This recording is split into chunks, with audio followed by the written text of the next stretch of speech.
I live in a small town in the United Kingdom, and all I can say is that it has hill in the name, and therefore every year the town council do this oh-so-ironic sort of thing of hosting a crappy street carnival that we all jokingly call the Nothing Hill Carnival. Get it? Hilarious, right? Almost as funny as Thanksgiving. In fact, I'd actually prefer that. Well, I'm just being salty because of what happened to me there. I used to have a good laugh there, even if it sucked balls, and was a bit of a laugh with my mates, a good excuse to buy some overpriced handmade tats, look at nice parade floats, all three of them usually, and get a bit tipsy. Now this year, in 2014, I'd recently started dating a new guy, now my husband, James. And he was my boyfriend at the time, but I know I'm going to slip up in the story and call him my husband, so you get the point. Now I went to the carnival with James, and there were some decent cheese stalls this year actually. James is a cheese fan, and I've been known to partake in the devil's milk from time to time too, so we spent far too long sampling different cheeses. And I kid you not, we spent over 80 quid on cheese that day and nearly 20 quid on bread. There's this one local farm that just makes the most insanely good cheese. Now anyway, this isn't important. What is important is that we were lurking around the cheese counter when the parade started. The first entry in the parade was a local marching band, and holy freaking sugar babes did they suck. They were all these old fellas wearing what looked like 1940s marching band gear, and I guess it was some tradition that they do in conjunction with the local museum. But some of these old boys, playing the bugle and the French horn and things like that, and they looked like they were about to drop dead. They tried their best, bless them, but imagine a group of pensioners marching along under the blistering sun, playing marching band instruments. It sounded about as good as you'd expect. And so good, in fact, that I whipped out my phone and started filming them, because damn, this would have made for a good content back then when you were still allowed to make fun of people in a nice way.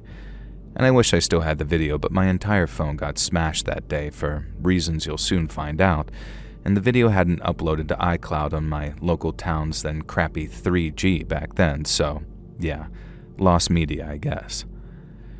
Now, I was so caught up in filming these old duffers giving it their all that I didn't even notice something my boyfriend had done.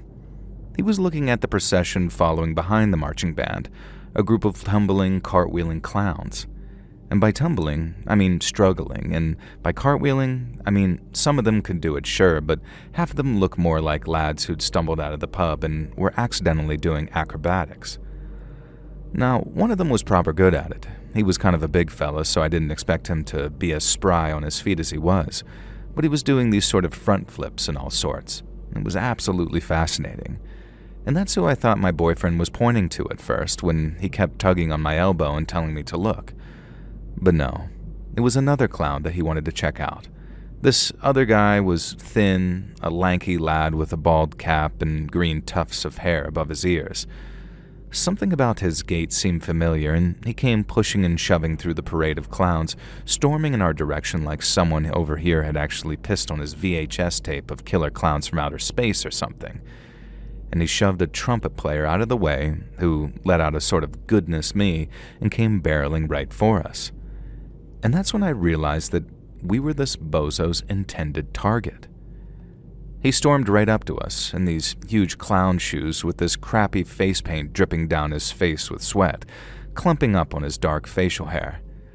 He accused me of moving on from him pretty quickly. Oh God, no, surely not. But there it was, my ex-boyfriend, Am. Now his definition of moving on from him pretty quickly was certainly an odd one. We'd broken up nearly 2 years ago. James wasn't even the guy that I dated since then. I told him it was a long time ago, and then he got all sad. He said he'd never gotten over me and that I broke his heart. And then he did something even more unexpected. He quoted that freaking Notting Hill scene, that famous one you might remember. Only remember, he was dressed as a clown, and he also didn't get it right. And from the best of my memory, this is what he said. "I'm just a guy, hanging out with a girl, asking if she'll let me love her." I did probably the worst thing I could do.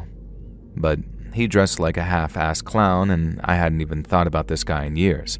He was a brief college romance from what I recall, and so I kind of just laughed in his face, to which he responded by reaching in his back pocket and producing a jar of a very cloudy liquid and quickly unscrewing it. Now he said something like if I was going to laugh in his face, then how would I like this in my face instead? And for a second, my mind went somewhere gross. But when he took the lid off the jar, I could sort of smell it. A caustic, burning smell. Now remember that other clown I mentioned? The larger lad who was actually acrobatic and putting on a good performance? He was right by us now. Now James, bless him, hadn't quite worked out what Am was going to do. He moved to tackle him, and I remember saying don't, like I think he's holding acid.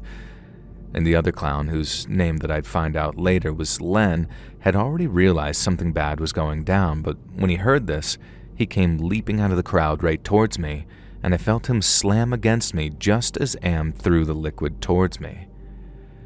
I suddenly felt a burning sensation on the shoulder of my t-shirt and immediately ripped it off.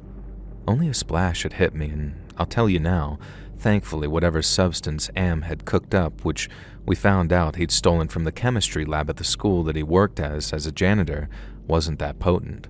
But it was potent enough that it caused some genuine damage to my bare flesh, and particularly my eyes. It didn't hit my face, though. It hit Len's.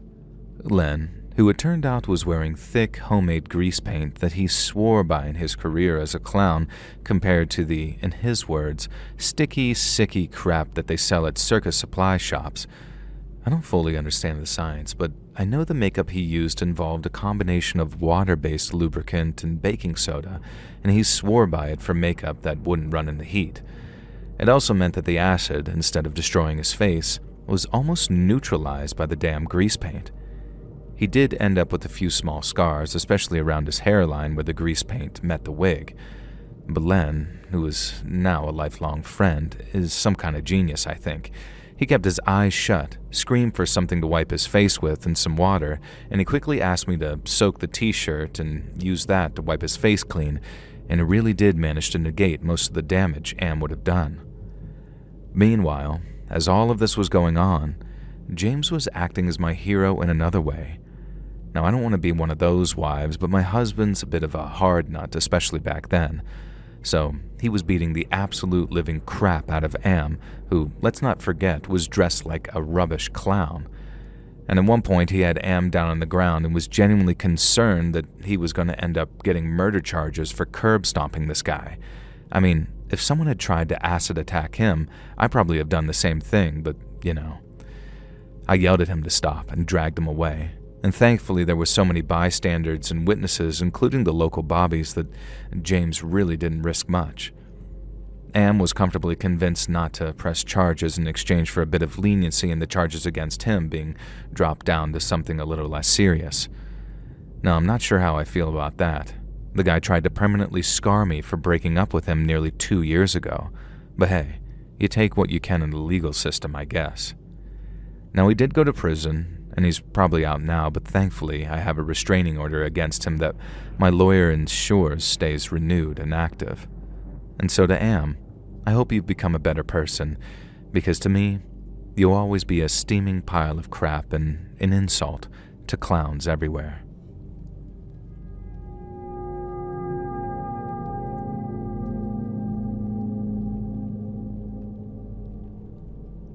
So I'm a big horror buff, as you can probably imagine, since I'm a longtime subscriber of your channel. Love your stories, the scarier the better. And when I was a little kid, I used to persuade my babysitter to let me watch my parents' horror collection on VHS, or have her bring tapes over herself. I'd promise her that I wouldn't have nightmares, and I never did. I handled everything perfectly, except for one freaking movie. One movie that terrified the absolute living crap out of me and gave me nightmares for weeks. If any of you have seen it, you're gonna laugh your asses off. Ghoulies 2. I mean, I guess at least it wasn't Ghoulies Go to College, but still, Ghoulies 2 wasn't even freaking serious horror movie, really. It's a comedy horror, and not exactly the most celebrated of entries in the venerated Ghoulies franchise. Now, I won't explain the whole damn movie, but it involves a group of little critters, the Ghoulies, and one of them is a little bald green fish dude with sharp teeth. The movie takes place mostly at a fairground, and there's a scene where a clown is on one of those dunk tank attractions. You know, the kind where you throw balls at a target and knock the person into the water? In Ghoulies 2, the clown gets dunked and the fish ghoulie bites his arm off and then kills him. Now, somehow, in my stupid kid mind, this was what the dunk tank at a fairground was supposed to be. Some kind of device where the person getting dunked was at least under threat of being murdered. And I guess I thought that the tank usually had piranhas or sharks or something in it. God knows, really. Now, I was about 6 when this happened. I was horrified and completely mortified to discover that my dad, who was the town sheriff deputy, was going to be up on the duck tank at the local fair. Now, I couldn't tell why I was so horrified. I asked him why he'd risk his life like that, but he didn't seem to understand what I was saying, and I was too scared of getting busted for watching Ghoulies too, so I guess I couldn't really explain myself very well.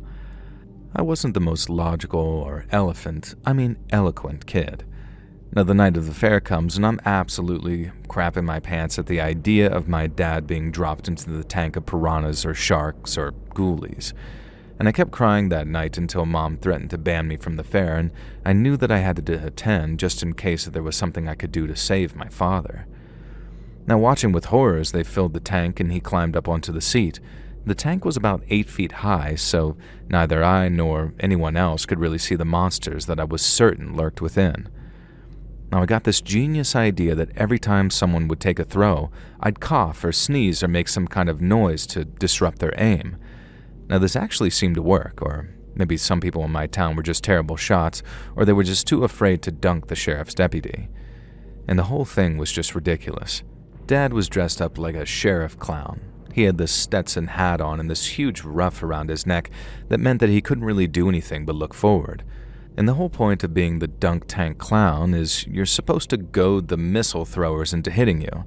Every time Dad chided them on, I remember saying no and doing my best to disrupt their aim.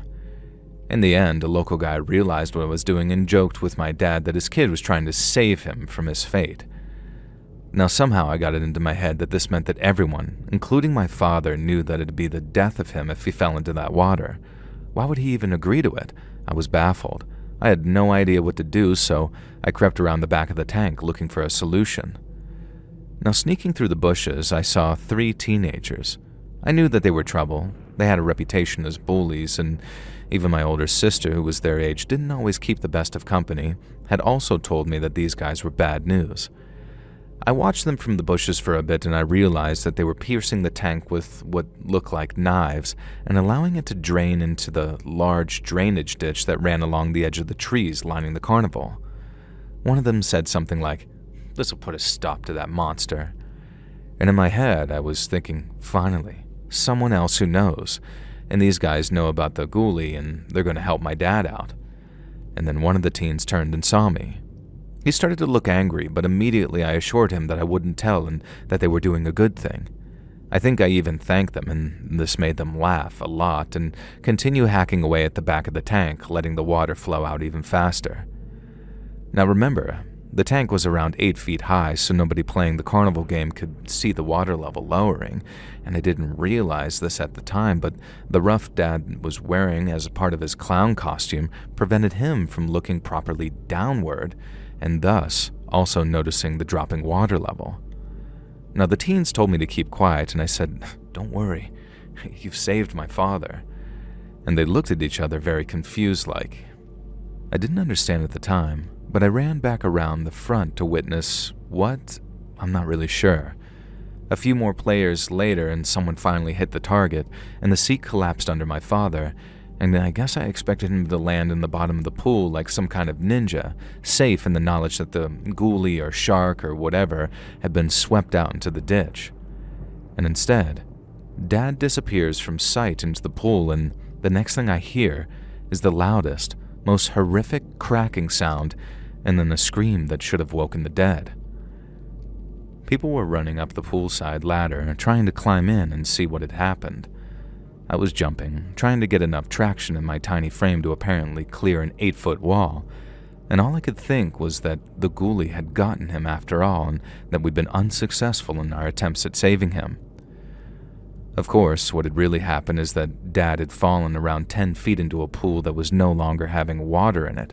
Being completely unaware it no longer had water at the bottom, he wasn't even able to brace himself for the fall. He just landed straight onto his legs, shattering one ankle and breaking the fibula of his other leg. Eventually, after much chaos and screaming and crying and frantic action and paramedics, I realized that I had screwed up big time. Now, my dad wasn't a strict dad, the opposite, in fact, and that's maybe why I felt even worse that I just stood by and let these teenage delinquents basically try to murder my dad. In my defense, and theirs, I really don't think they intended to cause him as much harm as they did. I think they were just as dumb as I was for believing in ghoulies and thought that he'd fall into the pool and just hurt his butt or something. Now, he spent some time in the hospital, during which I know that there was an investigation into who drained the water and sliced the tank. Now, I was petrified and kept quiet. It's not like I'd done it myself after all, but I did keep dropping hints to my sister and my mom saying, "Hey, remember those kids you told me about, sis? Do you think they could have been involved?" Eventually, people kept telling me to just shush because I was probably only 5 or 6 at the time. Now, I finally admitted the truth to my dad on my wedding night, slightly drunk at the reception, and the fall had caused him to take early retirement from the police force, and he'd gone into local politics instead. Now, at the time of my wedding, he was sitting pretty as the mayor, and he'd done well for himself, and I confessed everything toward the end of the night. Now, I looked from my dad to my sister to my new wife. Sadly, Mom had passed away some years before and never got to celebrate the big day with us, sadly. And Dad began to absolutely roar with laughter, and so did my sister. As it turns out, they'd caught the kids who'd done the crime after a couple of weeks. They'd admitted to everything and been surprisingly remorseful, and also mentioned how a little kid had been there, talking about goblins or ghouls or something. My mom, dad, and sister had put 2 and 2 together and allowed me to live with my secret because in their eyes, all I was really guilty of was not wanting my dad to be grabbed by the ghoulies.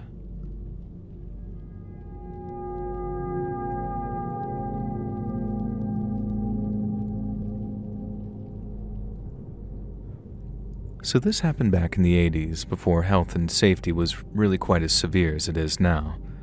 We were just a group of thrill-seeking kids heading to the county fair and excited to ride the most dangerous, unstable, poorly built rides we could find. The more rickety and unsafe it felt, the more we loved it. Weren't a lot of us like that as kids? That was the thrill of the fair, really, wasn't it? The idea that these gruff, greasy men operating the rides genuinely didn't give enough of a crap about you to care whether you lived or died, and that there was every chance that the tilt-a-whirl or bumper cars could go flying up the tracks in some fiery wreck, killing you instantly. I guess that was just part of the fun. Or maybe we were just idiots. We were at a theme park one day, and it had a reputation for being a bit unsafe, and it was in our local area, so of course we hung out there a lot. It was a coastal fun fair and brought in so much money to the town that I'm convinced that brown envelopes changed hands to get safety checks signed off because, let me tell you, there were so many minor injuries and breakdowns in that place. Nothing like the incident that happened to our buddy that day, though. We were strolling down the boardwalk, just taking a break between rides. It was 5 of us, 4 guys and 1 girl, and we were all sort of alternative types. The girl, Layla, had huge permed hair sprayed green. I had a spiky mohawk. You get the picture. People kept away from us, even though we were just really posers, honestly, and wouldn't have hurt a fly. Our one buddy, though, the real thrill-seeker, had decided that the real punk move was dressed like a 50s dad, with a beige tank top, braces, chinos, and thick-rimmed glasses. It was honestly hilarious. These 4 stereotypical alternatives, and this one guy who looked like if he were any more square, he'd be a Tetris piece. The square one, obviously, but it was hilariously ironic. He was the wildest one of us, and while I wouldn't say that he was the leader, he definitely was the linchpin that kept us all together.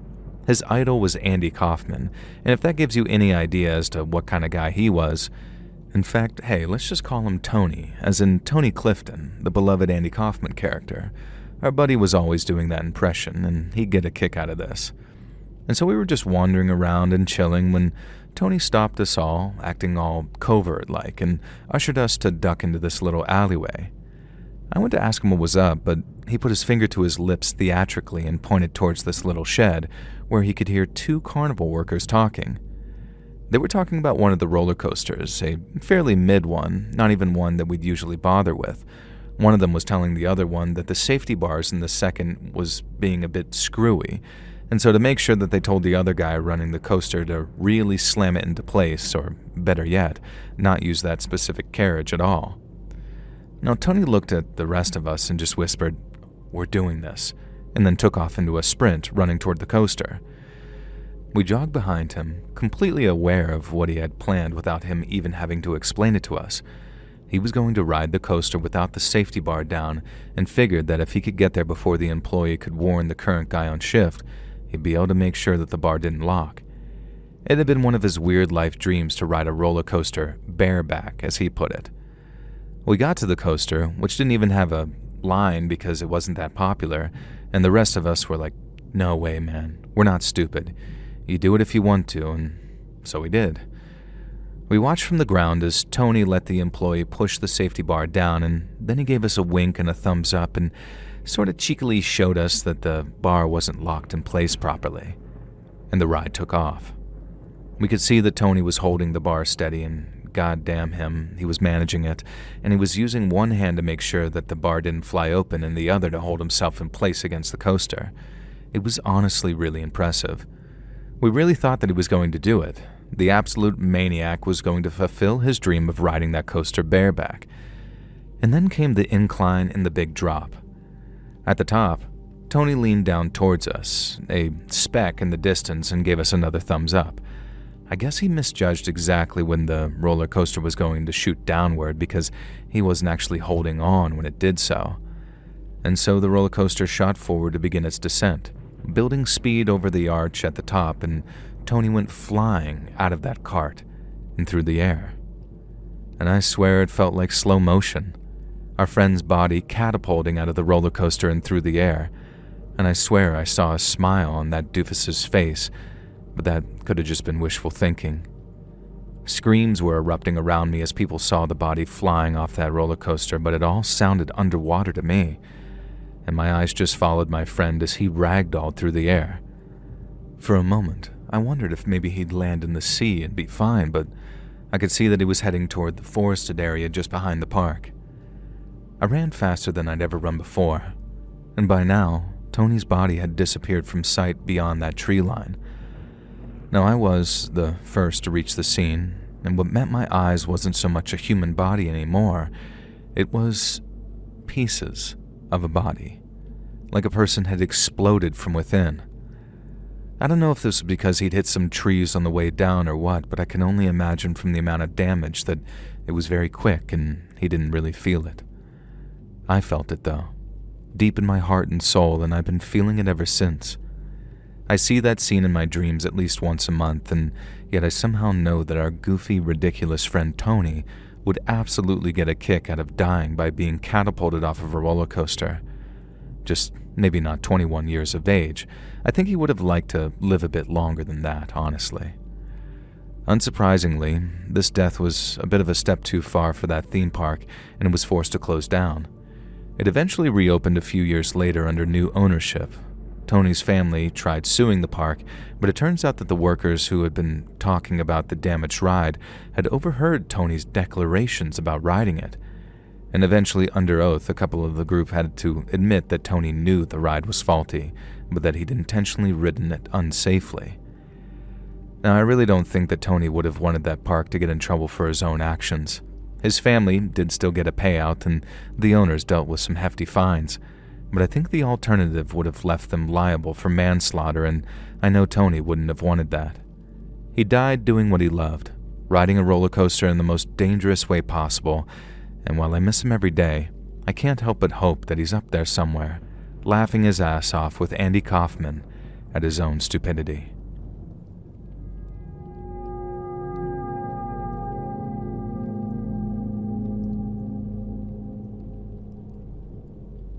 I grew up outside of Phoenix, Arizona. We lived rough, played rough, and we were poorer than dirt and had the survival instincts to prove it. Shortly after the events of this story, I joined the Marines, and it was the making of me. I'm a different man now, with lovely kids and even lovelier grandkids. My kids will agree it's fine. And back then, though, we were rough little bastards who thought nothing and no one could knock us off our pedestals. But I suppose we hadn't reckoned on any carnies. Now, I always say, if you ever want to meet men who live harder than you, play rougher than you, and show loyalty to a found family more than you ever will, then you have three options. Join the military, ride with a biker gang, or become a carny. Traveling carnival folk are like nothing else. They will literally kill for each other, and while their code of morals might differ from yours or mine, I respect and understand that. I most certainly did not when the Stanfolk family carnival pitched up in the Poddington's field just outside of our crap-hole little town. We saw the carnival as an excuse to go cause a bit of trouble, maybe pick a pocket or steal a purse or two, show what double-hard bastards we were on some of the rides to impress the chicks. And most importantly, we were absolutely determined to disprove the myth that carnival games were impossible to win. They were rigged, sure, but we were better. We'd clear them out, or so help them God, we'd make sure that they never conned another small town again. Now, this was all before we even went to the carnival, mind you, so we definitely didn't just roll up there that night in my buddy's pickup with the best of attitudes. It was me, two of my male buddies, and then my girlfriend and her friend, who my buddy Pete, the one who owned the truck, was trying to hook up with. Now, don't think that she was too interested, but that didn't stop him from trying.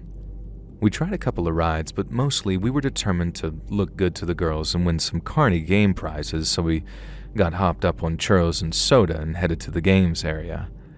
Now, the way it worked there was that there was a prize booth where you could exchange tickets for prizes.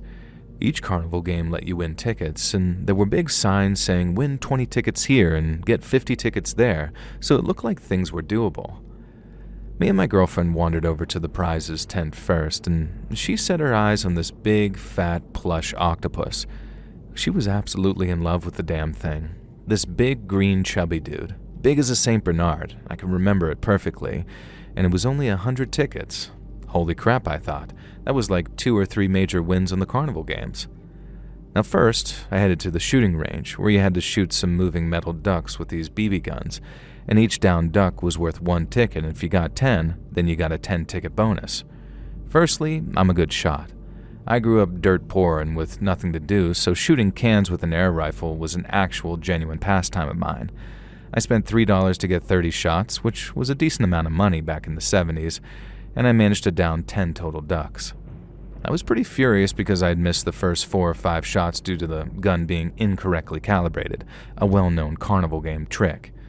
Now I knew this, and it still took me a while to adjust, and eventually, over the next 25 shots, I downed 10 ducks. The game attendant handed me 10 tickets with a wide-eyed look, like I'd somehow broken their all-time record. And then I say, "Hey buddy, I got 10 ducks though, aren't that 20 tickets?" And that's when he pointed out that tiny small print which stated that it had to be 10 ducks in a row and also within an individual clip.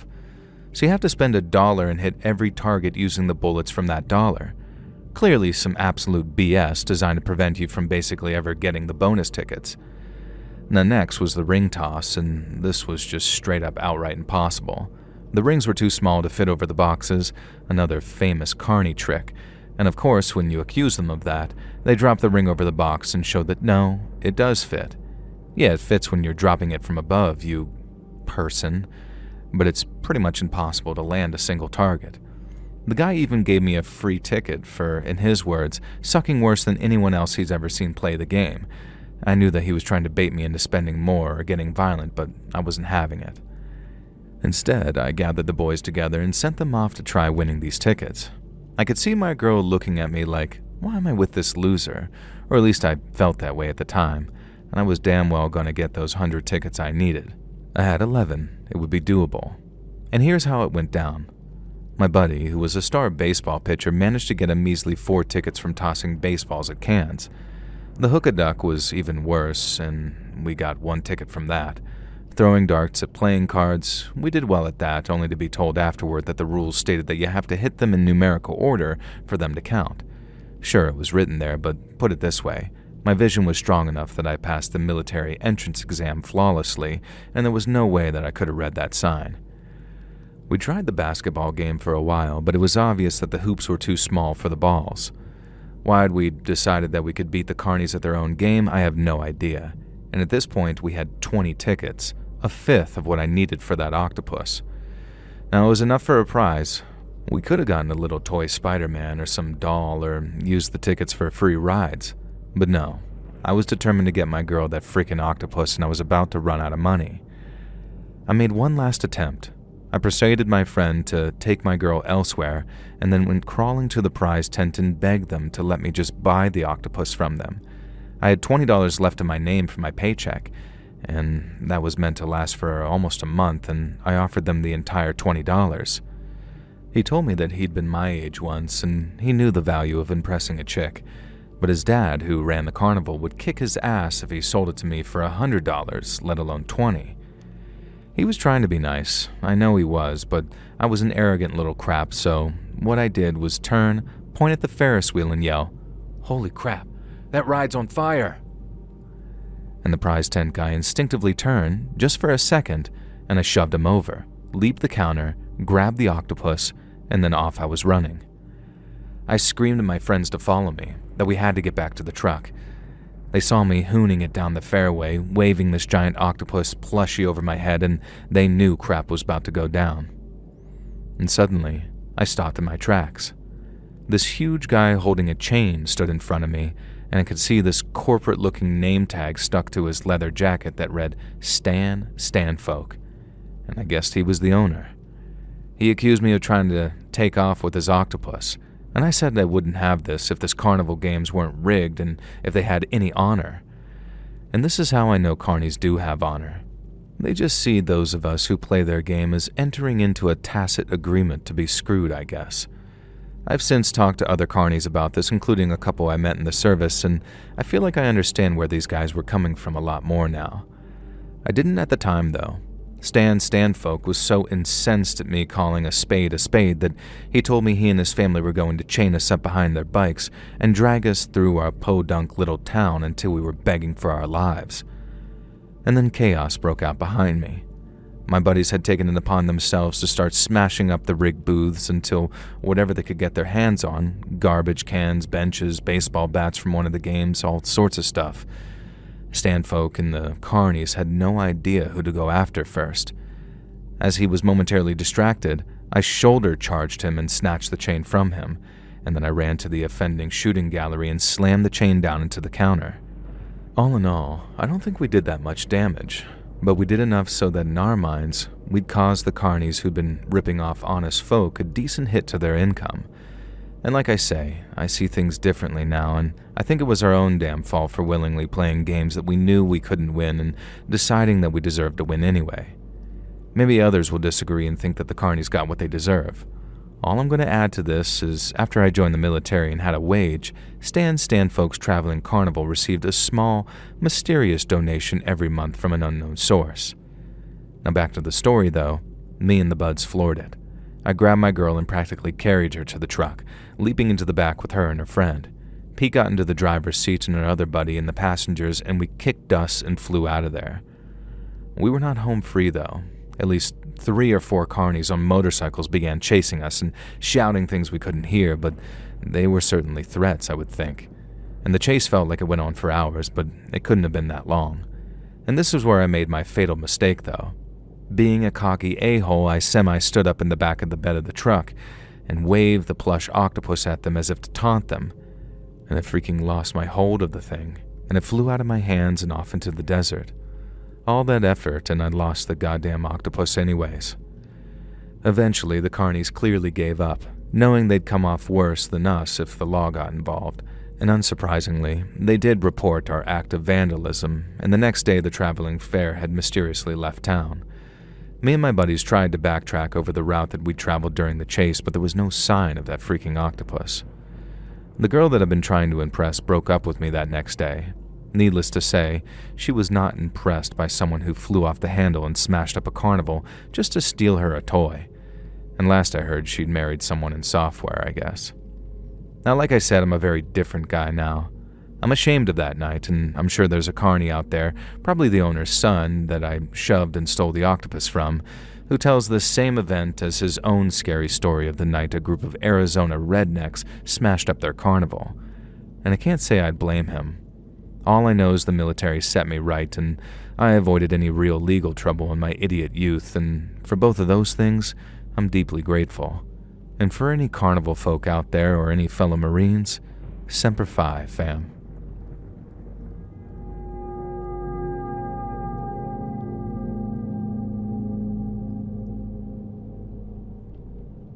So this happened to my grandma, but she's given me permission to share it with you because I think it's a creepy story people should know. She narrated it to me, so I'm writing her words down, but I wanted to preface this so it makes sense why an 83-year-old woman is sending you a story. I mean, maybe you have a lot of 83-year-old female listeners, but I don't see them in the comments that often, so I assume not. Now anyways, I was a fine young filly in the 1960s. At least that's what the men folk said. So beautiful that I could win prizes, they said. And so I says to them, well, why can't I? Don't we have a state beauty pageant? My folks were against it at first, but as soon as I turned 18, they let me enter. And surprise upon surprise, these men hadn't just been flattering me to get under my petticoats, for which I might add, they would have had to have had my hand in marriage first. I really did have the looks that could win prizes, apparently. I made it to the state finals, and it was an absolute honor, and it was part of the state's grand fair, and this was back in 1967. There were 3 judges, the state governor, the mayor of town in which the finals were being held, and a local businessman who did something with oil. All of these men were perfect gentlemen. I have nothing but nice things to say about how all 3 of these men treated us girls. They made us feel like beauty was something to be proud of, not something tawdry, and honestly, the whole thing was a lot more wholesome and respectful than you hear about in the average beauty pageant. I don't think that I could have seen it through to the state finals if I'd been nothing but a sex object. Now this event is what killed it all for me though, and it was thanks to the most unlikely of sources. There were 5 of us girls, and we were all local winners, so we were all used to the game and all very nice to one another. We were prepping for our first round, which was a catwalk round wearing dresses from a local dressmaker. We were in our drawers when the door burst open and the man stood there. He was a bit on the muscular side, with long hair and I remember a very attractive jawline. He said he was the sheriff's deputy. Us girls, we were all 18, got a bit shy of course and started covering up, and the deputy laughed and told us not to worry. It wasn't anything he hadn't seen before. He had a wife and 2 daughters around our age, and that should have rung alarm bells by itself. Anyway, he said a prowler had been seen in the area, trying to peer in through the dressing room window, which was a tiny little thing 8 feet high, and we'd certainly seen nobody peering in there. And so we uncomfortably put our dresses on while the deputy unashamedly and openly watched us. And over the next 3 months, he was there every time, watching us, undressing us with his eyes while we were forced to actually undress in front of him.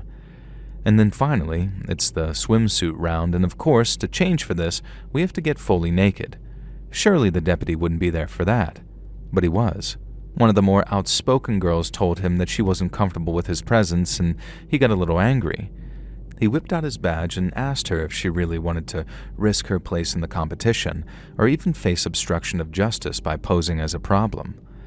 Now, of course, none of this really rang true, but we were in a rush for the final round of the competition. And after a quick whisper, what we did was this. One of us changed while the other 4 blocked her from view, and we repeated that 4 times. The deputy was clearly furious about this, but what could he actually do? He had no legal precedent to command us to show him our naked bodies. And so we performed the final stage of the competition. The girl who'd spoken out against the deputy actually won, and I came 3rd, all of which I was thrilled about. And when we went back to change at final time, the deputy was thankfully gone, and we changed back into our regular clothes to mingle with the judges and audience. Now, a couple of us girls met the sheriff and mentioned the deputy being present the whole time, and he got very quiet. We pushed him on what was wrong, and he asked us if we were absolutely sure. Only, it was the deputy's first day, and he hadn't checked in for work. He was due to work security at the pageant, but he had certainly not been authorized to be present in our dressing room, and there had been no reports of a prowler. He asked us to describe the deputy, and we did, and the sheriff went pale and said that didn't sound anything like the new deputy, who was his nephew, a pretty large red-headed guy. Later, they found the deputy. He stumbled in from the wilderness, his ankles and wrists tied together, wearing only a vest and his undergarments. He'd been knocked unconscious, stripped, and had his uniform and firearm stolen. And the firearm was later found discarded in a garbage bin near the hall where the pageant was held. Now, one final twist to this story, and this is the part that I can't be sure about. By 1978, I had a family and a husband, and at this point a young son. My husband and I were watching an episode of a favorite show of ours when I suddenly pointed at the screen and yelled, "That's him!"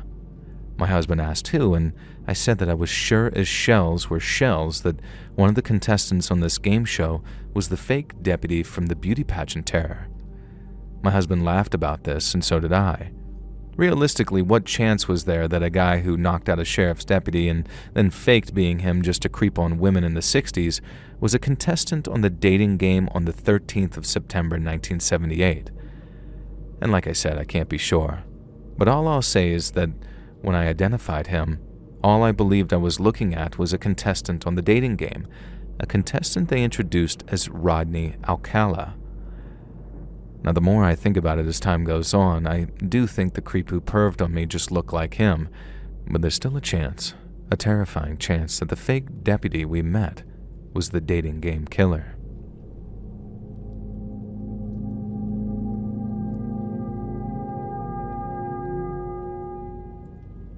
Ave Imperator, Joel. That means Hail the Emperor in Warhammer 40k speech, and yeah, I know it makes me a massive effing nerd. In my defense, A, my boyfriend told me to write to you, and B, it's relevant to the story. Maybe I'm misremembering, but I'm sure that you said in one of your streams that you're a huge nerd, so I think you'll relate to this. If that actually was one of the other narrators I listened to, then I deeply apologize, and for what it's worth, I think nerds are cool. Now I'm going to call my boyfriend Hank, which is a bit of an in-joke, and when the story happened, we'd only just started dating. We were in college, and I didn't know him all that well, and all I really knew was that he was on the football team, and I kept encountering him when we'd play various pickup basketball games on the college courts in our downtime. We were both decently good at casual basketball, and our first date was actually shooting hoops one-on-one against each other. And then many dates later, let's just say that strip basketball in the middle of the night is a pretty fun partner experience. Now, this came a bit later, though. An earlier basketball experience that we shared was when we went to the state fair with some friends. Hank and I had been dating for around 6 weeks by this point, and one of our buds was seeing one of his girlfriends, so there was a lot of social crossover out of the blue. And it felt like we'd finally really found a solid, friendly bunch of people, all of whom were into sports and physical activities and shared interests. I had no idea that Hank had another side to him, a side that I knew nothing about.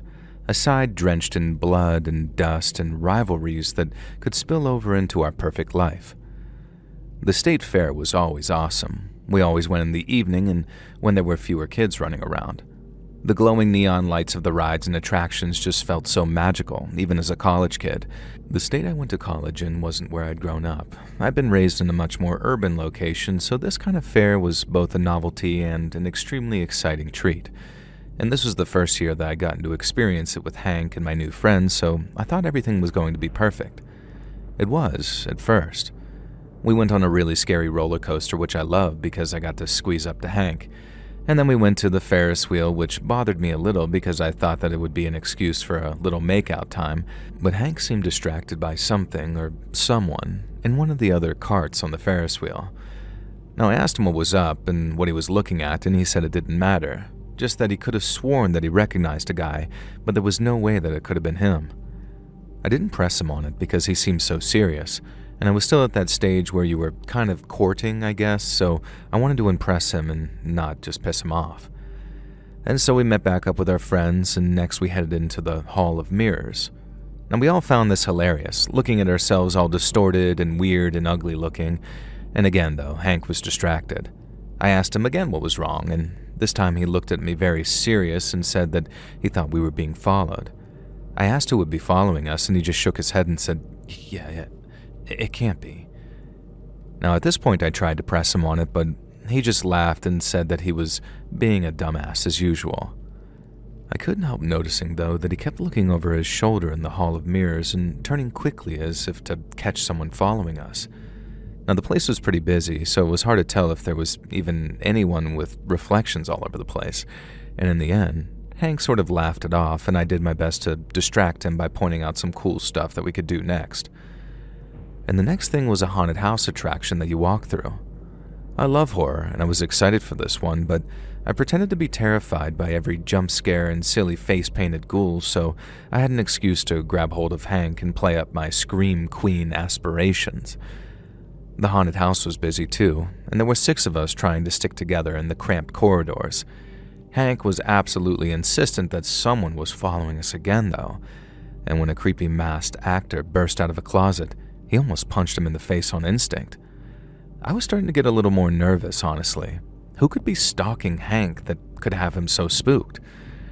After the haunted house, we began walking down Carnival Alley, stopping to play some of the games. Hank won me a little plush fox, which I still have to this day, and we're all having fun going off and playing the different games, many of which were surprisingly easy to win. And then Hank saw him. A guy with spiky, iced blonde bleach hair, wearing a Korn t-shirt, these sort of punk jeans, and weighing probably at least 250 pounds. "It's him," Hank said. "I knew it." Now his face had gone almost white. What? Who the hell was this nerdy-looking guy, and why was my jacked boyfriend acting like the devil himself was on his tail? Hank said that he had to tell me something important. He grabbed me and gently pulled me into the alley between 2 of the carnival game tents, and he held my shoulders and looked me in the eyes. His expression was grave, to say the least, and I swear to God it looked like he was about to confess a series of murders, and instead, he said something I could have never predicted. I'm a professional Warhammer 40K player," he said, "like at a national tournament level." He stared at me like he expected me to spit in his face or slap him or something, and then I was like, "Oh, my younger brother would love to talk to you about that. He plays the other one, the fantasy one. I help him paint them sometimes. So wait, what's the panic here exactly?" Hank looked equal parts relieved and terrified. Later, he'd admitted to me that he was worried that I'd think that he was a loser and a dweeb if I knew how into Warhammer 40K he was. And okay, yeah, he is really into it. Even when he told me that night, I didn't quite understand the extent of his involvement. All those weekends when he'd said that he was off on some hunting trips or had tournaments or training, most of it was Warhammer tournaments. And so he wasn't lying, but the guy was an almost pro-level college football player. I didn't know that he even had the time to play tabletop strategy games. But I found it kind of hot, honestly, and it later made it easier for me to admit to him that I collect American Girl dolls from time to time. We all have weird hobbies, right? But none of this is scary. My boyfriend is a national Warhammer 40K tournament champion isn't the horror twist that I brought to you today. The horror twist was that when he told me that the guy that he'd kept seeing was the guy that he'd beaten in the finals he won over the summer. Finals that took place halfway across the country. An opponent who lived even further away than that. A guy who'd been sending him messages online ever since, acting like a salty little man baby saying that he cheated and his army was OP and he only won because he was attractive. Is that even a thing in Warhammer? And that one day he'd find him in real life and show him what real combat was. Now, I maybe didn't take this quite as seriously as I should have because I'd seen the guy and I knew my boyfriend, and if it came to it, I was pretty sure that my boyfriend could one-punch this fool into oblivion, and so I proposed an idea. Let's make him even more mad, I thought. Hank was hesitant about this because he's a soft baby sweetheart, and I asked him if he was 100% sure that this guy was the Warhammer opponent, and he said yes. Now I led him by the hand out into the carnival alley and saw the guy. He was glowering at our friends standing by the shooting range, and I walked over with Hank and said, loud enough to be heard, "I can't believe you were worried that I'd think that you were a loser for playing Warhammer. Like this chump, for example, looks like he plays. I bet you could take him down in round 1. And then I flashed the Warhammer loser this big grin, and he knew that I knew. It was obvious. His face flushed red, and he pointed at Hank and started screaming about how he'd promised this day would come and reckoning was upon him. I then sarcastically said, "Blood for the god," which I thought was a Warhammer catchphrase, and Hank just gently whispered, "It's blood for the blood god, babe." And I just blushed in embarrassment. And that's when that Warhammer loser, angry, spitting with rage, said that if we liked blood so much, then maybe we should experience some blood of our own. He whirls around, grabbed one of the guns from the shooting gallery, aimed it at Hank, and pulled the trigger. The gun made its usual laser bleep-bloop noise, and I saw the mistake dawn on this Warhammer loser's face as he made it. These were not BB guns or air rifles. They were laser target guns, completely light-based, and he just tried to shoot my boyfriend Hank in full view of an entire group of people, including at least 3 cops with what he believed to be a deadly weapon, but was actually a toy gun. That's still a crime, buddy. Now, we were standing by one of those stalls where you grab a baseball and throw it to knock cans down. Now, I didn't hesitate. I grabbed one of the balls and threw it as hard as I could at that Warhammer loser, and it smashed him square in the face. Now, within seconds, this Warhammer guy was tackled by a local sheriff's deputy who happened to be the brother of one of Hank's best buddies. And so then, to cut a long story short, this is how things turned out. Warhammer loser, real name Elias, had a history of unhinged posting on certain internet forums, obsessing over how his opponent, Hank, had cheated and was going to get even with him. He'd eventually been banned from all but the most fringe communities for toxic behavior. And so basically he traveled across the country after finding out where Hank went to college and took a gamble that he'd find him at the local state fair since it was a popular college kid hangout. From what we could gather, he'd been there on the lookout the entire day. This meant that when he grabbed that toy laser gun, there was clear intent to harm, and had the weapon he'd chosen been an actual weapon, it could easily be legally determined that he would have used it. And this meant that he'd be facing a pretty serious charge simply for pointing a toy laser gun at someone and trying to shoot them. In the end, we did him a solid, especially because I didn't really want his dumbass trying to counter-sue me for breaking his nose. We agreed with the prosecutor that we drop our own charges against him as long as he was forced to undergo mandatory anger management. Hank also used his connections in the Warhammer scene to ensure that this Elias was banned for life from a number of high-profile national tournaments. It was all very silly and almost comical, but if you think about it, the fact that he traveled across the country and was willing to fire at least a BB gun or an air rifle at my boyfriend in revenge for sucking at Warhammer is actually pretty freaking terrifying. And it's a reminder that there are some absolutely unhinged people out there. On the plus side, though, Hank and I bonded even further over his nerdy hobby, and he helped my brother evolve from the fantasy Warhammer to the 40K universe, and now they both help run a local tabletop gaming group. Sometimes I even hang out and I mostly just play Pokemon. Anything else is a bit too violent for me. Hey friends, thanks for listening. Click that notification bell to be alerted of all future narrations. I release new videos every Monday and Thursday at 9 p.m. Eastern Time, and there are super fun live streams on Sundays and Wednesday nights. If you got a story, be sure to submit them over at my email at LetsReadSubmissions@gmail.com, and you might even hear your story featured on the next video. And if you want to support me even more, grab early access to all future narrations and bonus content over on Patreon, or click that big join button to hear about the extra perks for members of the channel. And check out the Let's Read podcast, where you can hear all of these stories and big compilations located anywhere you listen to podcasts. I also have a true crime channel called Saturn Soul. All links for these are down below in the description. Thanks so much, friends. And remember, don't boil your noodles in milk.